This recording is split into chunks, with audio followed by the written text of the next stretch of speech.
So the first method is called the score and snap method. First thing you want to do is you want to mark on the vinyl plank where you want to make your cut. And then you're going to use a utility knife to score the vinyl plank and then apply pressure to the scored line and then snap the plank in half. The most precise and quick method for cutting vinyl plank is using a flooring saw. The first thing you need to do is mark your cut line on the vinyl plank and then position your plank against the saw's fence.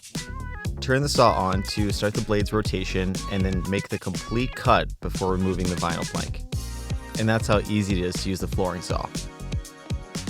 The next method is using a table saw. The first thing you need to do is mark the line on the vinyl plank where you need to make your cut. Next, set your blade height to be 1/8 inch above the surface of your plank. Adjust the fence to align with the cut, then lock the fence into place, then turn on the saw. Slowly push the plank through using a push stick for guidance. The last method is the jigsaw method. The first thing you'll need to do is mark your cut line on the plank. You'll need to secure the plank using clamps and then position the jigsaw at the starting point of your marking and follow the cutting line. Move the jigsaw forward at a slow pace to avoid binding on tight curves.